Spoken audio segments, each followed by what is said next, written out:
आंनि बिबोनां उमेश नार्जारिया 2010 सनाव NDF-नि नामाव गावथारजादों नैबे आमलखि तलावनो। दा इनिखायनो जोङो जोंनि न'खराव अनसुंथाइ मोनगोन होननानै बयबो न'खरानो आसा खालामना दङ। हारिनि थाखाय नांनानै मुंख्लं जालांबाय, ओंखायनो आं बिबाजै जायो। बेनिखायनो आङो आसा खालामो रायजो राजा आइ आफामोनखौ, गेदेर गोलावफोरखौ थाबैनो नायो होननानै आसा खालामो, नायगोन होननानै। बिटिआर सरखारनिफ्राय मोननो लुबैनानै मोनगोन होननानै जोङो आसा खालामो। दासिम जेबो मोननाय जायाखै, जेबो माबानाय जायाखै, मोननाय जायाखै।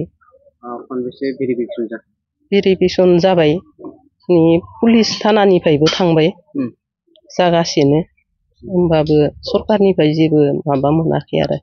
मा खावलायगोन सरखारखौ दासिमबो जेबो मोनाखै? बेखौनोथ' दा सरखार गेदेर गोलावफोरखौ नायफिननो थाखाय माबा होदो आरो जोङो आसा खालामो। नोंथांनि फिसाजोआ NDF-आव थांनानै मुंख्लं जाबाय, बे मुंख्लं जानाय हिसाबै सोरखारनिफ्राय माबा मोनसे अनसुंथाइ मोनगोन ना मोनाखै? खुलुमनाय थाबाय। नंगौ, आंनि फिसाजोआ गेजेर, फिसाज्ला सानै, फिसाजो सासेमोन गेजेरमोन। 2008 मायथाइयाव NDF-आव हाबहैदोंमोन, नाथाय हाबहैनानै बोरै मा जाखो मुंख्लं जानाया नंगौ, आरो मुंख्लं जाखांनायनि उनावबो रायजोनि हेफाजाबजों बिनि उद्रायनाय हाबाफारिया जाना थाङो। दासिम बर्थमानाव BTC बा BTR-निफ्राय जेबो अनसुंथाइ मोननाय जायाखै, नाथाय सरकारनिफ्राय बुंनाय खोनादोंमोन जे मुंख्लं न'खरनो माबा मोनसे अनसुंथाइ होगोन होननानै, दासिमबो जेबो मोननाय जायाखै। आसा फारिदों दानि BTR सरकारनि दैदेनगिरि बिथांमोना अननानै जोंनि बे मुंख्लं न'खरनि, गासैबो धेमाजि जिल्ला मुंख्लं न'खरनि अनसुंथाइखौ दानि समावनो बिथांमोननि सरकारनि दिनावनो होयोब्ला जों मोजां मोनगौमोन आरो। नाथाय जोंनि न'खरा जोबोर मुंख्लं न'खरफोरा दुरबलनिफ्राय दुरबल जालांगासिनो। मोननो लुगैदों आरो ना सरखारनिफ्राय? दासिम जेबो मोननाय जायाखै, नाथाय जों मोननो लुगैदों आरो। मा बुंबावगोन सरकारसिम? भेरिफिकेसन खेबबेसे जागोन? भेरिफिकेसनाथ' जाना थांबाय, खनले जाना थांबाय, खेबसेल' जायाखै। दा सिमेन्ट सापरि थानानिफ्रायबो भेरिफिकेसनखौ जों हरनाय जादों, थांदोंमोन, नाथाय जेबो फिननाय फैयाखै, फिथाइ फैयाखै, मोनाखै। मा बुंबावगोन आरो सरकारसिम?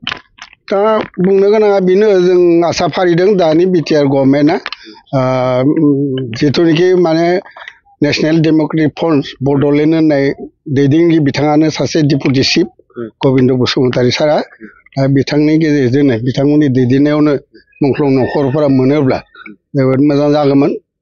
माखासे न'खरफोराबो गैथारि न'खर दं, फिसा फिसौनि थाखायनो बेबायदि न'खरा लोरबां जालांबाय आरो। खुलुमबाय। दिनैनि BTR सरकारखौ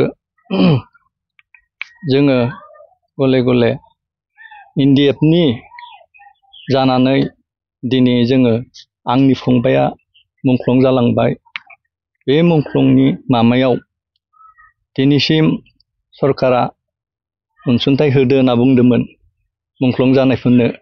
दिनैसिम बे जोंनि धेमाजि जिल्लायाव जोङो सासेबो मुंख्लंफ्रा मोननाय जायाखै।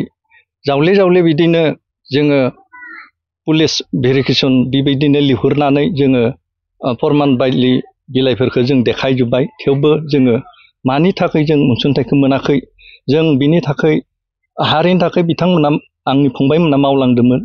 बे मावलांनायनि गेजेराव सरकारा अनसुंथाइ होदो होनना बुंदोंमोन, मानि थाखाय मोनाखै जों बे जाहोनखौ दासिमबो मिथिना मोनाखै।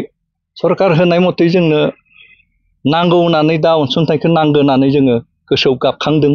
जोङो हारिनि थाखायबो जोंनि फंबायमोना मोजांखौनो मावलांदों। बिथांमोननि मावनायनि गेजेराव दा गेजेरावनो रुंसारि जालांबाय। रुंसारि जालांनायनि गेजेराव दा जोङो अनसुंथाइ होदो होननानै बुंनायनि गेजेराव जोङो दा नायगिरदो बिटिआर सरकारा मानि थाखाय होआखै जों बेखौ होनांगौ होननानै जोङो दा दाबि खालामनाय जादों आरो मानगोनां गबिन्द सार फेरेंगा सार बिथांमोनखौ आरो प्रमद सार बिथांमोनखौ जोङो जावले जावलेनो माने नांगौ होननानै जोङो धेमाजि जिल्लानि मुंख्लंफोरा माने नोंथांमोनखौ अरायबो मोनगोन होननानै अनसुंथाइखौ मोनगोन होननानै जों आसा फारियो आंनि बुंनांगौखौ एसेयावनो फोजोबबाय।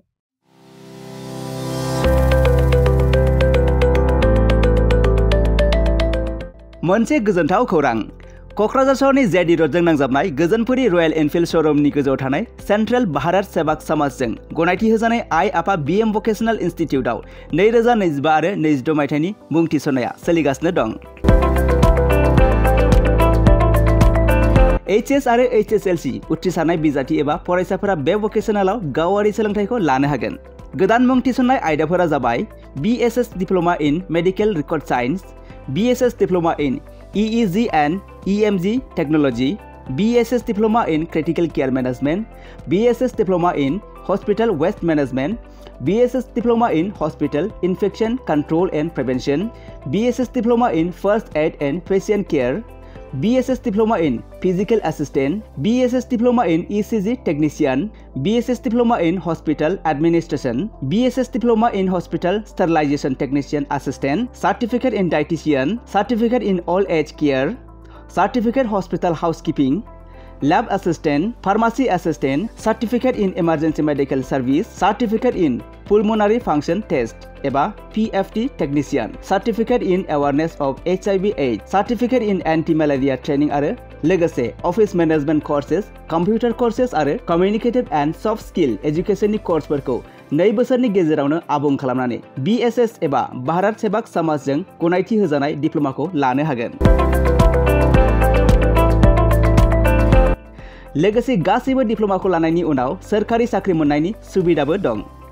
जुदि नोंथांमोनहा बेफोर कर्सनि थाखाय गोदानै मुं थिसननो गोसो दङब्ला आइ आफा BM भकेशनेल इनस्टिट्यूटनि नैबे मबाइल नाम्बार 9395899391 एबा 8135971844 बे मबाइल नाम्बारनि गेजेरजों थोंजों सुलाद लाहरनो हागोन।